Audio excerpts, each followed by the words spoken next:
Ce jeudi soir, dans les foyers de Kinshasa comme dans les rues de Bukavu, deux nouvelles circulent en même temps et aucune n'attend l'autre. D'un côté, la République apprend que l'Assemblée nationale a approuvé les conclusions du rapport sur la loi référendaire, pendant que l'opposition décrétait sa première épreuve de force sur le terrain. De l'autre, un virus qui ne connaît ni camp politique ni calendrier législatif continue de s'étendre dans l'Est, avec désormais 6 zones de santé touchées au Nord Kivu seulement. À nos compatriotes de la diaspora qui nous suivent depuis Bruxelles, Montréal et Johannesburg, votre présence dans cette édition compte autant que celle de chaque Congolais qui nous écoute ce soir depuis le territoire national. Soyez les bienvenus. Ce soir, Inside News RDC vous emmène sur deux fronts que la nation ne peut plus traiter séparément. Le premier est politique. La coalition C64 a décrété une journée ville morte pour le mercredi 3 juin. Martin Fayulu accuse le chef de l'État et le président rwandais de comploter pour la balkanisation du pays. Et le camp présidentiel raille une opposition qu'il juge incapable de mobiliser. Le second est sanitaire. Le Nord Kivu enregistre ses premiers résultats significatifs avec 11 cas confirmés et 7 décès. Mais aussi sa première avancée, une guérison en Ituri, pendant que l'OMS achemine 4,6 tonnes de matériel à Bunia et que son directeur général exige un cessez-le-feu pour sauver la riposte. Quand un pays doit simultanément défendre sa constitution et ses vies, la question n'est plus de savoir quel front choisir. C'est de savoir si les institutions ont encore la capacité de tenir les deux à la fois. Micheline nous rejoint pour ouvrir ce premier dossier. Ce soir, le débat constitutionnel franchit un seuil que les déclarations des semaines précédentes avaient annoncé sans encore matérialiser. L'opposition ne se contente plus de boycotter les travaux parlementaires. Elle appelle la population à descendre dans la rue, ou plutôt à y rester, porte fermée, le mercredi 3 juin. Et Martin Fayulu, dans une intervention sur le Space de Stanis Buzakera Tchamala, a prononcé les mots les plus graves de cette séquence politique. Micheline, ce dossier t'appartient ce soir. Merci Charlotte et bonsoir à tous nos auditeurs. Le mercredi 27 mai, la coalition C64 a pris une décision que ses membres qualifient de tournant dans leur mobilisation. Lors d'une déclaration commune à Kinshasa, les responsables de cette coalition anti-révision ont décrété une journée ville morte sur l'ensemble du territoire national pour le mercredi 3 juin 2026. Cette annonce est intervenue quelques heures après que les députés du groupe parlementaire Ensemble pour la République, seul groupe d'opposition à l'Assemblée nationale, ont quitté la plénière consacrée à l'examen de la proposition de loi sur le référendum. Martin Fayulu, leader de l'ECD, a invité la population à se mobiliser contre ce qu'il qualifie de tentative de balkanisation du pays. Mais le propos est allé au-delà du simple appel au civisme protestataire. Sur le space organisé par le journaliste Stanis Buzakera Tchamala sur X, Fayulu a formulé l'accusation la plus frontale de cette séquence politique. Le chef de l'État se serait entendu avec le président rwandais Paul Kagame pour balkaniser le pays. Dans sa lecture, il établit un lien direct entre le projet de révision constitutionnelle conduite à Kinshasa et l'occupation militaire de l'Est par l'AFC M23 soutenue par Kigali. Il convient de situer cette accusation dans son contexte. L'article 220 de la Constitution interdit toute révision portant sur la limitation des mandats présidentiels. L'article 219 interdit toute révision en période de guerre ou d'état de siège. Ce sont ces deux verrous que l'opposition invoque depuis le début de cette séquence et que le camp présidentiel contourne par le mécanisme de l'Assemblée constituante prévu dans la proposition Gondankoy. Fayulu ne fait pas que contester ce mécanisme juridique. Il accuse son initiateur politique de trahison nationale. Prince Ebenge, autre figure de la C64, a relayé ce message dans un registre plus direct, appelant chaque couche de la société à rester à domicile le 3 juin. Son vocabulaire est sans ambiguïté. Il parle de résistance face à ce qu'il qualifie de monarchie et conclut par une formule qui résume l'état d'esprit de la coalition. Le temps de la résistance a sonné. Le peuple gagne toujours. En face, le camp présidentiel ne reste pas silencieux. Monsenepo s'est livré à une charge contre la C-64 qu'il qualifie de groupe insurrectionnel à base moléculaire. 3 arguments structurent sa réplique. D'abord, il invoque l'article 218 de la Constitution qui accorde au président l'initiative de la réforme constitutionnelle. Ensuite, il relève ce qu'il appelle un paradoxe, des démocrates qui refusent que le souverain primaire soit consulté par référendum. Enfin, il s'attaque au poids réel de la coalition, affirmant que les 35 signataires de la C-64 n'ont réuni que 500 personnes lors de leur lancement dans une ville de 20 millions d'habitants. Sur un autre terrain, Fayulu a également répliqué à Ejiba Yamapia, archevêque de l'Église de Réveil du Congo, qui affirmait que son soutien au changement constitutionnel était guidé par une inspiration divine. Fayulu a été cinglant. Il a rappelé que l'article 217 de la Constitution, invoqué par le pasteur, figurait déjà dans la Constitution de 1967, bien avant les accords de 2002 que certains partisans du changement désignent comme l'origine du texte actuel. Et il a retourné l'argument de la modernité contre ses adversaires. Si la Constitution doit évoluer avec le monde, pourquoi ne propose-t-il pas de réviser la Bible dont certains versets datent de plusieurs millénaires? Ce que cette journée révèle, c'est que le débat constitutionnel est sorti de l'hémicycle pour entrer dans la rue. La C-64 parie sur sa capacité à paralyser le pays le 3 juin. Le camp présidentiel parie sur l'incapacité de l'opposition à mobiliser. L'un des deux camps se trompe, et la réponse ne viendra ni des déclarations ni des spaces sur X. Elle viendra de ce que les Congolais choisiront de faire ou de ne pas faire le mercredi 3 juin au matin. Charlotte, cette date est désormais dans tous les esprits. Merci, Micheline. Le 3 juin sera donc le premier test de grandeur nature de cette confrontation. Mais ce que ce dossier révèle au-delà de la date, c'est la nature des arguments qui circulent désormais dans les deux camps, et ce que chacun choisit de taire. Monsenepo accuse la C-64 de relayer la propagande de Kigali et cite l'article 198 du Code pénal pour qualifier leurs actes d'insurrection. Il dresse le portrait de chaque figure de l'opposition. Matata Ponyo, identifié dans l'affaire Bukanga-Lonzo, Moïse Katumbi, qui aurait renoncé à sa propre idée de réforme constitutionnelle, Martin Fayulu, qu'il présente comme abandonné par le peuple depuis longtemps. Mais qualifier l'opposition d'insurrectionnelle tout en revendiquant la consultation populaire pose une contradiction que le camp présidentiel n'a pas levée ce soir. On ne peut pas simultanément inviter le souverain primaire à s'exprimer et menacer de poursuites pénales ceux qui s'y opposent. De l'autre côté, Fayulu affirme que Tshisekedi complote avec Kagame. C'est une accusation de trahison nationale, pas une analyse politique. Et elle arrive sans preuve documentée. Le groupe parlementaire Ensemble, conduit par Christian Mwando, député élu de Moba, a quitté l'hémicycle en invoquant l'état de siège et l'occupation de l'Est. L'argument juridique est connu. L'article 219 interdit toute révision en période de guerre. Mais l'opposition n'a toujours pas saisi la Cour constitutionnelle pour faire trancher cette question. Depuis le 29 avril, Inside News RDC pose cette interrogation. Pourquoi choisir le communiqué politique plutôt que la saisine juridictionnelle?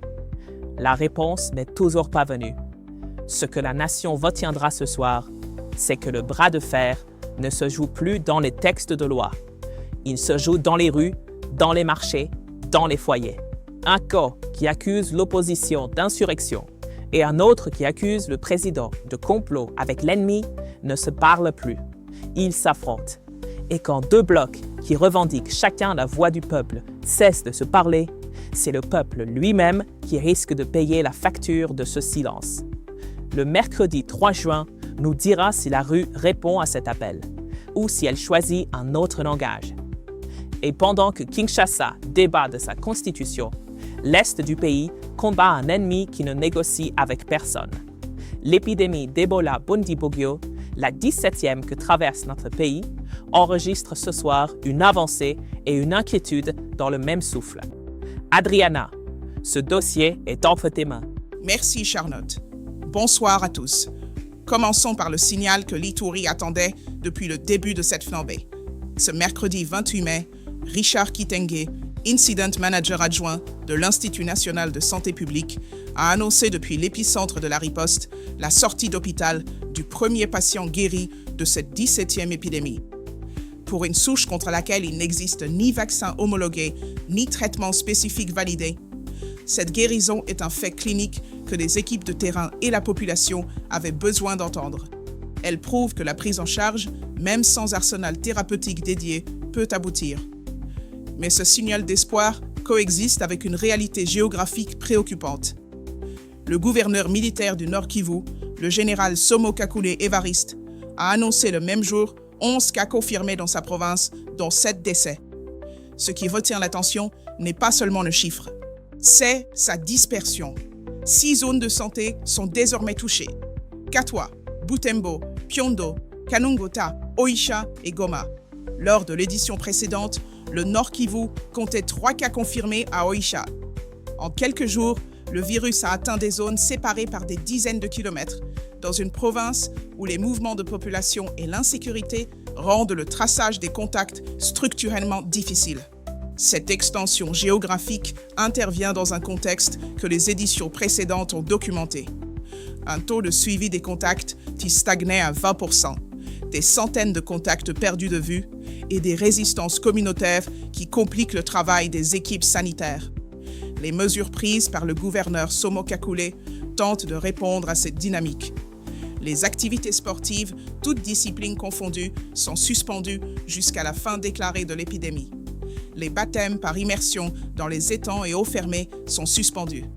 L'exploitation des piscines publiques est interdite. Les rassemblements populaires dans les lieux publics sont proscrits. Les conducteurs de taxi doivent respecter la limitation des places et les taxis-motos ne peuvent plus transporter qu'un seul passager. Ces restrictions touchent le quotidien de millions de personnes dans une province déjà soumise à l'état de siège. Le gouverneur a également annoncé une mesure logistique attendue, le transfert du laboratoire, qui était auparavant non fonctionnel à Butembo, vers Beni, où il est en cours d'installation. Selon l'autorité provinciale, 1 semaine suffira pour que ce laboratoire soit opérationnel. Cette capacité de diagnostic local évitera l'envoi des échantillons vers Goma, Bunia ou Kinshasa, un parcours qui ralentissait considérablement la confirmation des cas. Sur le plan international, l'OMS a réceptionné ce jeudi 28 mai à Bunia 4,6 tonnes de fournitures médicales, ainsi que plus de 2000 tests Radiwan destinés à renforcer les capacités de diagnostic dans les laboratoires de la riposte. Cette livraison intervient à la veille de l'arrivée en RDC du directeur général de l'OMS, Tedros Adhanom Ghebreyesus, qui se rendra à Bunia après des séances de travail à Kinshasa, accompagné du docteur Chikwe Ihekwezo. Et c'est Tedros lui-même qui a prononcé ce mercredi 27 mai les mots les plus lourds de cette séquence sanitaire. Il a qualifié la situation de collision catastrophique entre maladie et conflit, déclarant que l'arrêt de la transmission du virus repose entièrement sur l'accès humanitaire. Il a dénoncé le fait que les affrontements provoquent des déplacements massifs, poussant les personnes exposées au virus à s'entasser dans des camps surpeuplés et coupant les corridors de confinement essentiels. Le personnel soignant risque tout, pendant que les attaques contre les structures de santé rendent le suivi des cas quasi impossible.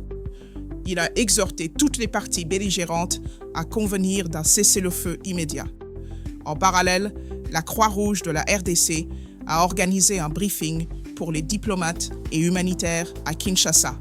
Gloria Lombopolo, secrétaire générale de la Croix-Rouge de la RDC, a rappelé que la force de l'organisation repose sur l'ancrage de ses volontaires au sein des communautés affectées. Plus de 30 000 personnes ont déjà été sensibilisées.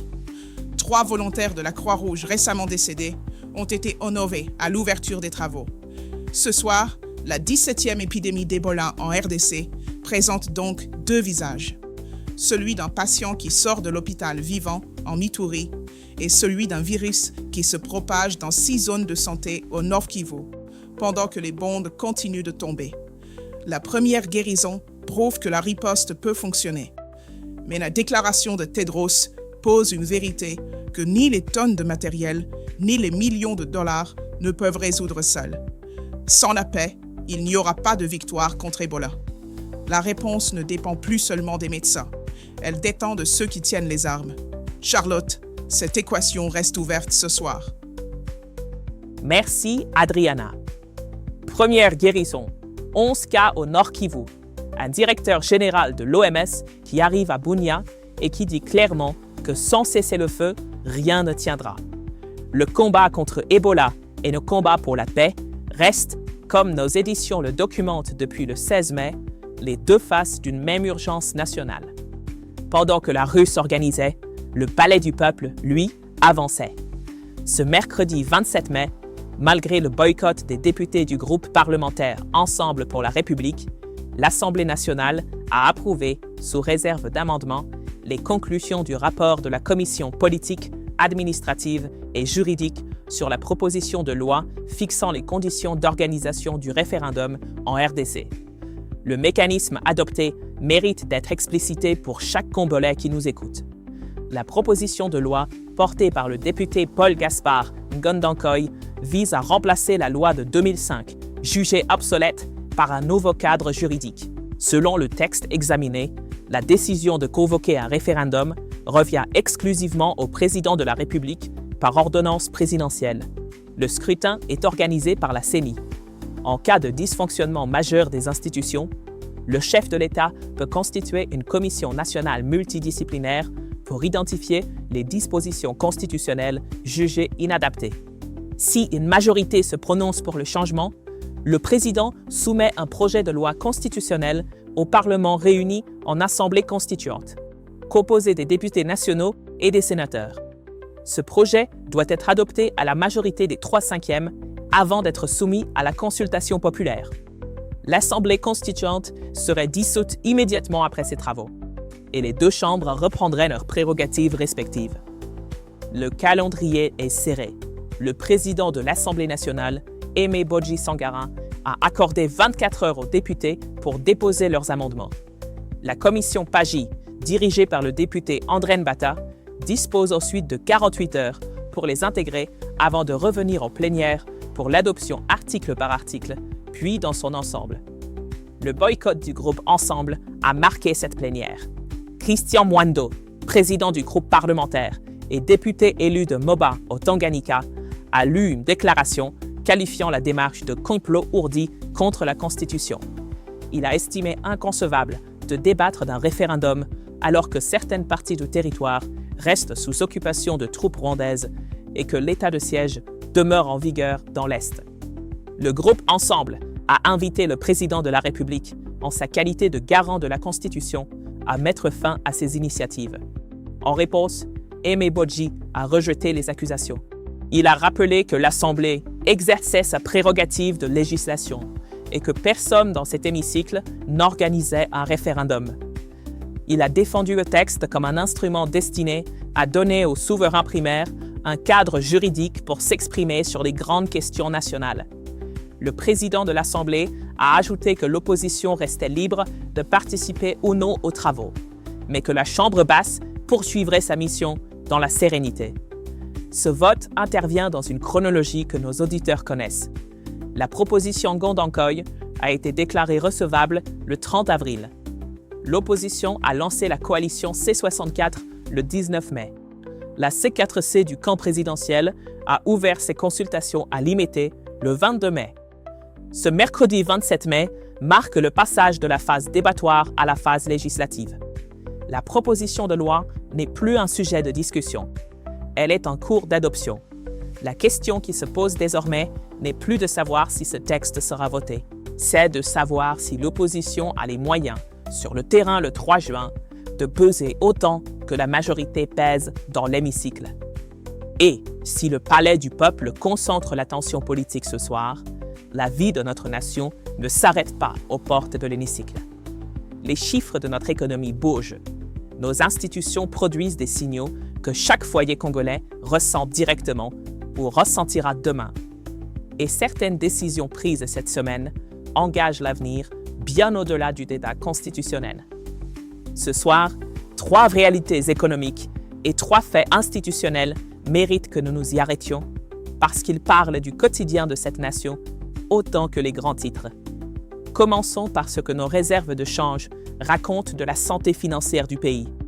La santé financière de notre nation se lit d'abord dans ses réserves de change. Et ce soir, la lecture n'est pas rassurante. À la date du 22 mai 2026, les réserves internationales de la RDC se sont établies à 7 653 millions de dollars, enregistrant une baisse de 146 millions en une seule semaine, selon la note de conjoncture de la Banque centrale du Congo.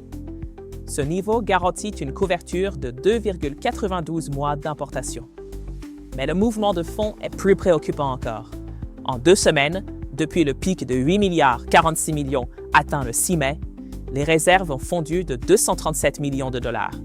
Ce chiffre raconte une histoire que les bilans officiels ne disent pas toujours. Sous la gouvernance de l'ancienne gouverneure Marie-France Malangou Kabedi Mboui, entre juillet 2021 et août 2025, les réserves étaient passées de 1,4 milliard à 7,7 milliards de dollars, soit plus de 6 milliards accumulés en 4 ans. L'actuel gouverneur André Ouamesso, en poste depuis le 4 août 2025, a hérité d'un matelas de 7,7 milliards.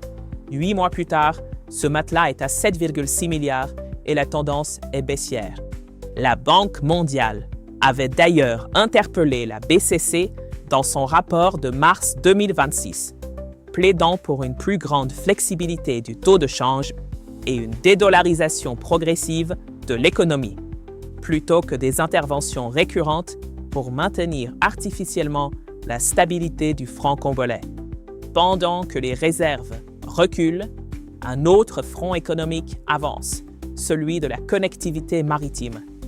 Les lignes maritimes congolaises et la Société congolaise de transport maritime ont signé le 26 mai à Kinshasa un contrat d'exploitation d'un service commun de feedering cabotage entre Pointe-Noire et Matadi. Pour LMC, ce partenariat s'inscrit dans un plan de relance quinquennal qui vise à faire passer sa part de marché de 0,3% en 2021 à 2% en 2027. Gisène Bouensiem Byong Mupa, directrice générale par intérim de LMC, a qualifié ce partenariat d'association de 2 forces complémentaires. Pour le port de Matadi, l'enjeu est stratégique. Améliorer sa connectivité avec les hubs régionaux dans un contexte où Pointe-Noire s'est imposé comme l'un des pivots logistiques d'Afrique centrale.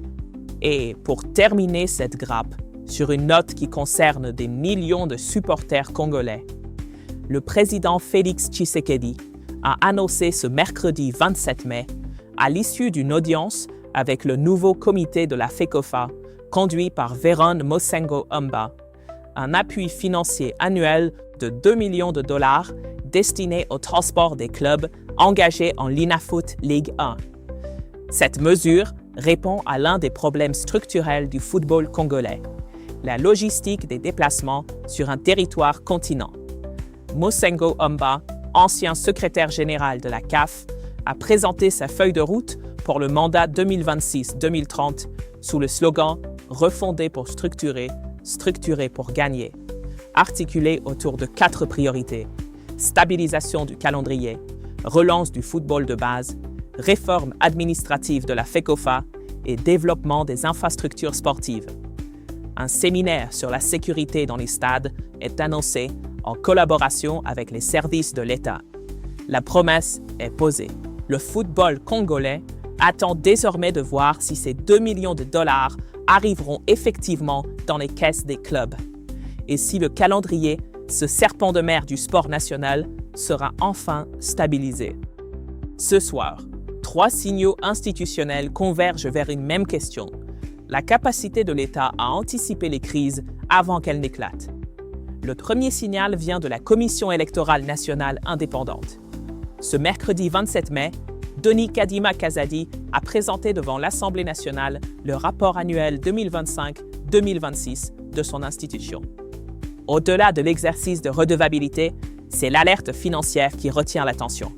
Kadima a rappelé que les élections des conseillers urbains, bourgmestres, maires et leurs adjoints n'ont pas pu se tenir malgré la préparation complète du processus, faute de financement. La CENI prévoit des réformes pour les élections de 2028, notamment l'introduction du dépôt électronique des candidatures. Mais le président de l'institution a prévenu. La réussite de ces scrutins dépendra de la mise à disposition anticipée des ressources. Aimé Boji, président de l'Assemblée nationale, a déclaré s'attendre à des recommandations utiles pour rendre les élections plus crédibles. Plusieurs députés ont fustigé le comportement du gouvernement, estimant qu'il m'accorde une attention à la CENI qu'en période électorale, pour la délaisser ensuite. Deuxième signal, du côté de la justice. Le ministre d'État, ministre de la Justice et garde des Sceaux, Guillaume Defa, a annoncé ce mercredi l'ouverture d'enquêtes judiciaires à la suite de faits qualifiés d'une extrême gravité au ministère de la Formation professionnelle. Un individu porteur d'un faux mandat et se présentant comme agent du secrétariat général des petites et moyennes entreprises aurait proposé aux autorités du ministère un montage frauduleux pour accélérer illégalement le traitement d'ordres de paiement en souffrance à la Banque centrale en échange d'un pourcentage sur les montants débloqués. Le ministre a donné injonction au procureur général près la cour d'appel de Kinshasa, Gombe, d'engager les investigations nécessaires.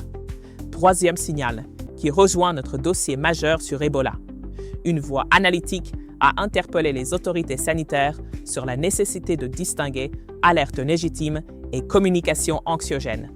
Sur les 1077 cas suspects rapportés à ce stade, seuls 121 sont confirmés, soit environ 11%. La maladie reste principalement localisée en Ituri, avec une prévalence relativement faible au Nord Kivu, représentant environ 6% des cas confirmés. Cet appel à la proportionnalité mérite d'être entendu. Une réponse sanitaire efficace doit informer, mobiliser et rassurer, non pas créer une atmosphère de psychose qui paralyse les activités économiques et sociales. L'expérience de la gestion de la COVID-19 dans notre pays devrait servir de leçon sur les effets pervers d'une communication disproportionnée. Ce jeudi 28 mai, Inside News RDC a posé devant vous les deux urgences que la République porte simultanément ce soir. Sur le front constitutionnel, la coalition C64 a décrété une journée ville morte pour le 3 juin. Martin Fayulu a accusé le président Tshisekedi et Paul Kagame de comploter pour balkaniser le Congo. Et l'opposition mesure désormais sa force non plus aux déclarations, mais à sa capacité de paralyser les rues le mercredi prochain. À l'Assemblée nationale, la proposition de loi sur le référendum franchit une nouvelle étape, avec 24 heures accordées aux élus pour amender un texte qui donne au chef de l'État le pouvoir exclusif de convoquer le peuple. Sur le front sanitaire, le Nord Kivu compte 11 cas confirmés, répartis dans 6 zones de santé. Le directeur général de l'OMS arrive à Bunia et exige un cessez-le-feu pour que la riposte puisse fonctionner. Et la première guérison enregistrée en Ituri rappelle que même face à une souche sans vaccin, la vie peut l'emporter quand l'accès aux soins est préservé. Une pensée pour vous. Ce soir, Nelson Mandela disait « Une nation ne devrait pas être jugée par la manière dont elle traite ses citoyens les plus élevés, mais ses citoyens les plus humbles. » Ce soir, les citoyens les plus humbles de notre nation sont à Butembo, à Oicha, à Katwa. Leur sort ne fait la une d'aucun débat parlementaire. Mais c'est par eux que l'histoire jugera cette séquence. Chers compatriotes, Inside News RDC sera avec vous demain pour une nouvelle édition. Nous vous invitons à retrouver nos analyses approfondies sur notre chaîne YouTube, où chaque dossier trouve l'espace que l'antenne ne peut pas toujours lui offrir. N'hésitez pas à vous abonner et à activer la cloche pour ne manquer aucune de nos éditions. Que le Seigneur veille sur notre nation et sur chacun de ses enfants, de Kinshasa à Bunia, de Bukavu à Matadi, et que la sagesse éclaire ceux qui portent la responsabilité de nos institutions et de nos vies. C'était Charlotte pour Inside News RDC. Je vous souhaite une très bonne soirée et une très bonne continuation. N'oubliez jamais, les faits d'abord et toujours.